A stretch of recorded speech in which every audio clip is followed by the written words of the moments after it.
Welcome to the 2021 Right Around the Murray Festival and the announcement of winning entries in the annual AlburyCity Short Story Award.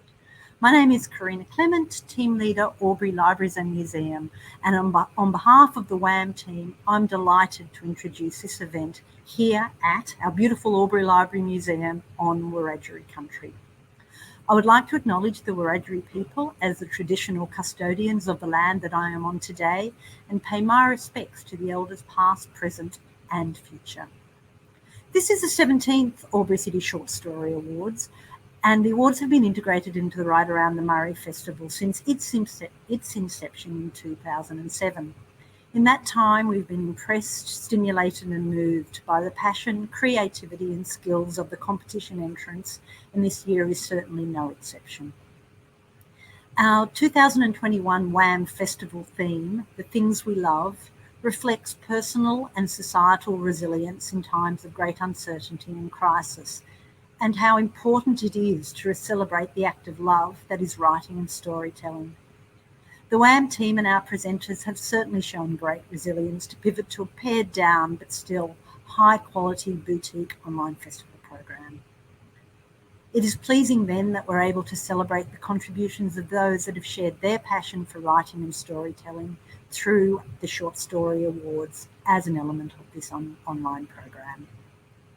This year we received 171 short story entries from every state and territory around Australia and some from overseas as well.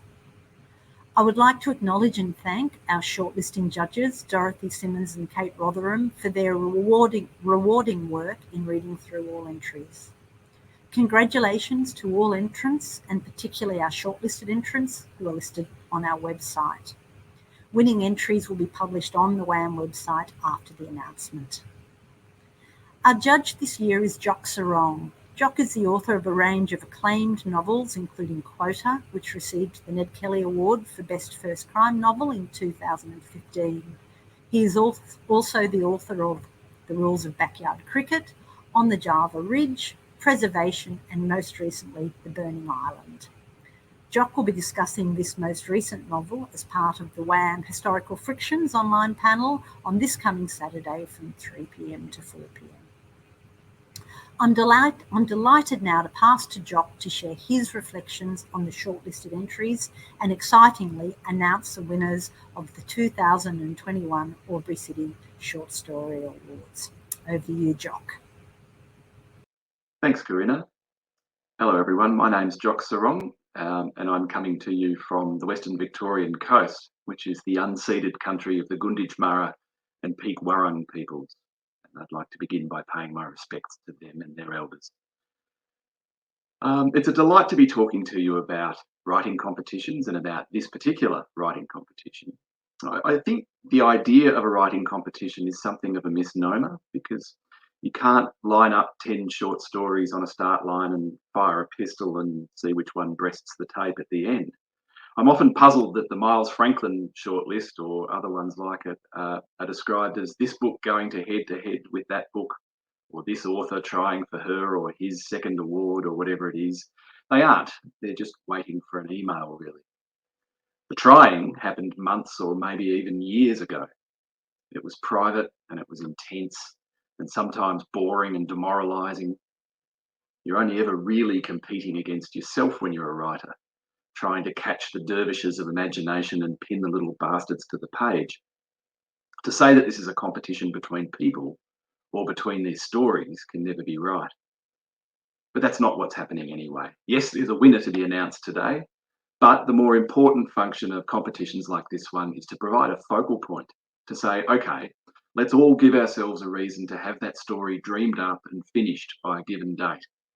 Dressed in its best outfit, scrubbed and polished with its hair slicked painfully onto its little forehead, and its feet squished into rock-hard brand new shoes.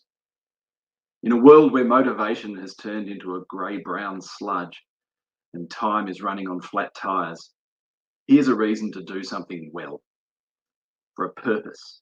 Here's a chance to share ideas and hopes with people you may never meet, except in the sense that your intuition and your emotional life meets theirs in a conjuring of a sunlit corner between the adjective and the noun. That's got to be worthwhile, especially now. So to the shortlistees, the first thing I guess to say is congratulations for getting this far. As Corinna said, there's been 171 entries, which is extraordinary in itself. And that's been narrowed down to a final 15. It means that I've had it pretty easy in my job because the shortlisting judges have done the really long work. When I read the shortlisting, all identifying information about the authors had been removed. That naturally piqued my curiosity as a writer.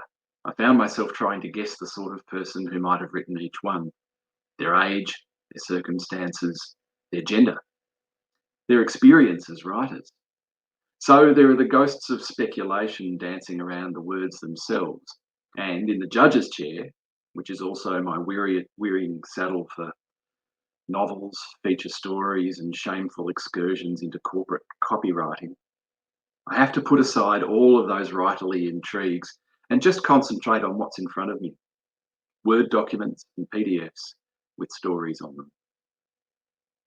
There were dystopias of various hues, which I guess is a reflection of the times we live in. It's always interesting to see the ways in which people bring these anxieties into fiction and the role they often reserve for human decency and ingenuity, even in the frightening worlds that they create. There was also doomed romance in the bush, traffic accidents, the everyday indignities of life in a nursing home, the wicked dilemmas and the beautiful intimacies of being a parent. Judging these things is difficult and it's inescapably subjective.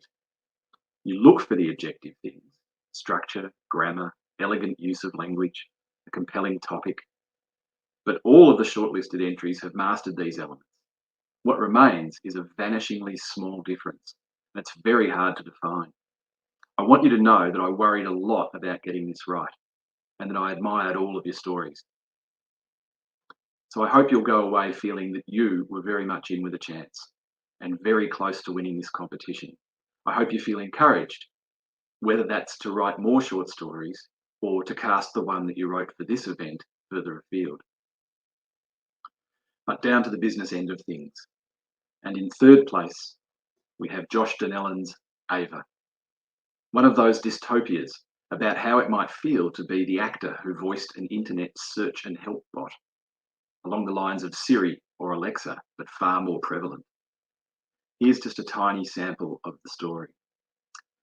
The city is an opalescent ocean of signs screaming in neon about girls and drinks and cars and weight loss and cosmetic surgeries and nootropics and cryptocurrencies. So you get a flavour of it there. This story introduced me to the idea of a Faraday cage, and I can tell you that I want to live out my remaining days inside one. It was full of sly references to scary, futuristic ideas. There's a quiet humour about it, a dash of totalitarian digital terror. And more than anything, it was very, very smoothly executed. So congratulations, Josh.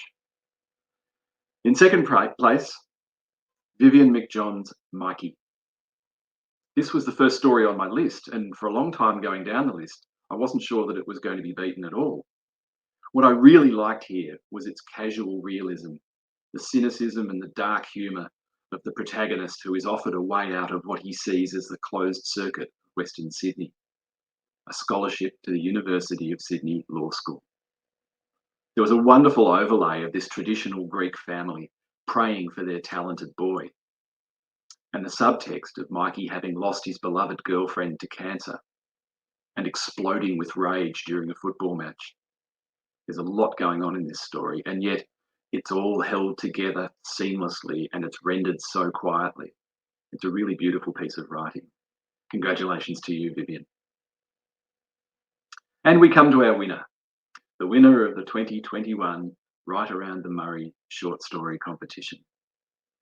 The winner is Rebecca Howden's Mine. There's so much to love here. This is a painfully detailed rendering of the love of a mother, Brooke, who has had her child called Sumi taken away from her. We are inside her world, we're in her heart, and we're also in her adult mind. She is both distressingly unmoored and also chillingly organised. Are the people she paints as enemies and tormentors, the child's father, Tom, and his new partner, the caseworker, Amal? Are they really out to get her, or are they rightly protective of the infant? The placing of the story in a Japanese-Australian family was a really interesting choice that adds shades to Brooke's agony. And then things suddenly accelerate. I'm not going to describe the second half of the story because I want everyone to have the pleasure of reading this on Right Around the Murray's website and enjoying the craft of it and the deep suspense. But one teaser. There's a moment when Brooke breaks the fourth wall and speaks directly to the reader, very suddenly and unexpectedly. And she says, "You would do it. You would." It's that perfect storytelling combination, a heartfelt story and a highly skilled execution. So, Rebecca Howden, it's over to you, and huge congratulations. Thank you so much. This is an incredible honour, even just to be shortlisted amongst some names that I recognise. So, it's really talented writers. So, yeah, this is just incredible, and I'm just so happy that you liked my little story. Oh, I certainly did. Now, the first thing I think any reader is going to want to know about this is how much of this has come from life experience and how much of it did you just purely imagine? None of it is based on my life. You'll be pleased to know. I think it would be a bit boring if it was. Yeah, which is actually, it was, yeah, interesting because in my fiction, I do usually write a lot closer to my own life. So I was really challenging myself to, yeah, try to write something that was completely made up. Yeah, but so, you know, an idea that I've been kind of preoccupied with and trying to explore in my fiction is just the idea of making big mistakes that you can't undo. So that's kind of the universal truth that I have been playing around with. And so I wanted to write about someone doing something pretty bad, but in a way that finds complete compassion for the reasons why, and the things that might drive you to do something that you know is wrong. So this character, she acts out of absolute love and desperation, which doesn't make it right, but I hope that the reader can feel for her, because I do. Rebecca, I was really interested in, as I just mentioned, in your choice to set this amongst a Japanese-American Australian family. What was the thinking there? I don't know if I have a good answer to that, really. I suppose, yeah, I think I'm just always conscious of trying to bring diversity amongst different characters into my work. And I don't know, just when I pictured this baby, for some reason, that's just how I pictured her, this beautiful little Japanese baby. I don't know, that's... Yeah. And the other clever thing I think about the construction of the story was the idea of Brooke, the mother, working as a cleaner. It meant that she had this kind of intimate access to people's homes and their lives. Yeah, that sort of came about from necessity, I suppose. So I had the general idea and kind of the little twist sort of in the back of my mind. Then I was just trying to figure out, well, what are the logistics? How could I make this work? So I had to really think, if I was going to commit this crime, how could you possibly do it? So yeah, I needed her to be able to get into the home, and that's just the way that it worked. Now, this, I'm guessing the story would be around sort of 2,500, 3,000 words, is it? Yeah. Yeah. How do you write up to that level, or do you write a lot more and winnow down to it? What's the sort of constructing and editing process for you? I wrote it pretty much to this length, maybe slightly longer, then had to cut it down a little bit. But yeah, it was pretty much, yeah, once I had the idea, sort of planned it out, knowing that that's about the length that I was going to write, and then just stuck to that plan. Yeah. And it has that great characteristic of really good short storytelling, in that it feels that there's not a wasted word and there's not a wasted phrase in there. Was there a lot of rewriting and a lot of really ruthless editing involved to get to that effect? I wrote the first couple of drafts actually about this time last year, so in the middle of some other long Melbourne lockdown. So and it kind of came together pretty quickly once I had planned it out and figured out the structure and some of those practical kinks with the story. Then I came back to it a few months later and sort of looked at the language again, just trying to get because that is the thing in the short story. You want every sentence to feel evocative, and to have interesting and surprising words or images if you can. And I also had to try and figure out a few things like about babies, because I have no idea. I don't know anything. So I was like, what does a baby this age, does it talk? Does it have teeth? Like, what does it eat? I don't know. So I had to fix up some of those things. But yeah, it kind of all came together quite quickly. Well, it's testament to how well you figured those things out. That, as I said, when I read the story, it was de-identified, and I was completely convinced this was written by a mother, because everything seemed to work intuitively to me. Well, thank you. That's really great to hear. Now, we really should, having talked about method and how effective the language is, we really should get you to read us some of this fabulous story so that people get a sense of it. Have you got a passage for us? Yes, I do. I am happy to do that. Lovely. I'll let you go then. Okay, thank you. So this is not the beginning. It's a section from the middle of the story. I call Tom. I call him again. I call while I wait for my coffee, standing outside in the cold. People in dark coats ripple past, jostling and mindless. Now that I'm back out, the world feels disjointed somehow, movements and sounds just slightly out of sync. In the autumn gloom, colours are heartbreakingly bright.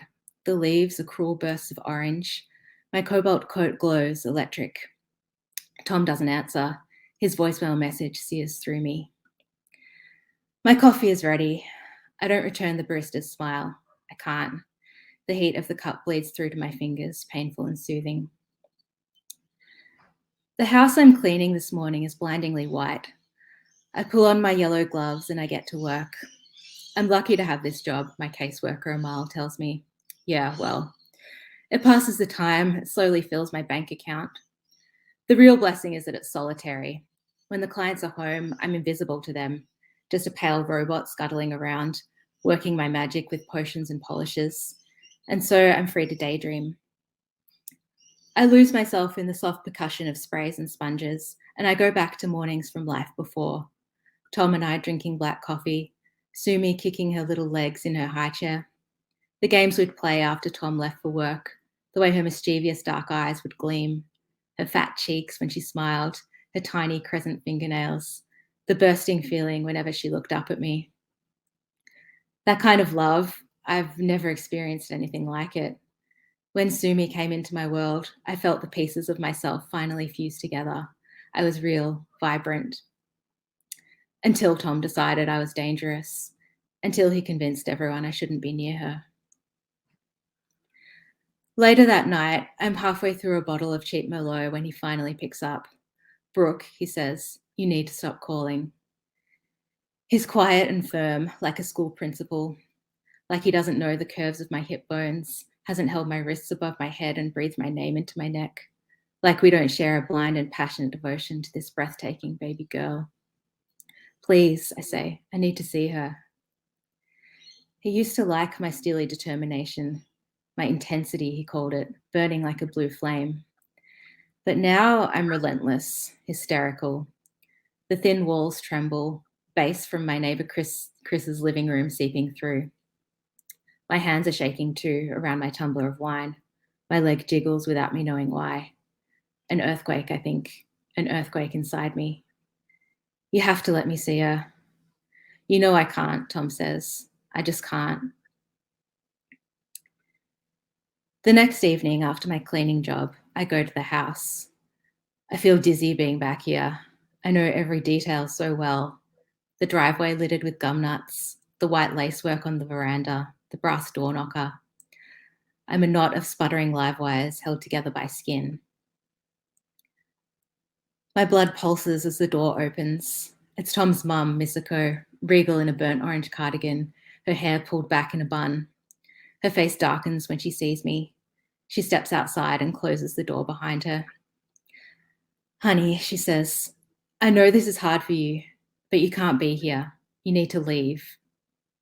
Please, just tell me how she is. Her dark eyes are sympathetic, but there's a hardness to her. She's happy and healthy, she says, and she's safe. You need to go and let us take care of her. Then she says if they have to, they'll call the police. So it looks like I'll have to take matters into my own hands. And that's it. Oh, Rebecca, that's just extraordinary. Thanks so much. Thank you so much. There's so many lines in there that I just love, but the one that really sticks in my mind is about her being a sputtering bundle of live wires held together by skin. That's amazing. Thank you. Congratulations to you once again. We're just thrilled with your story.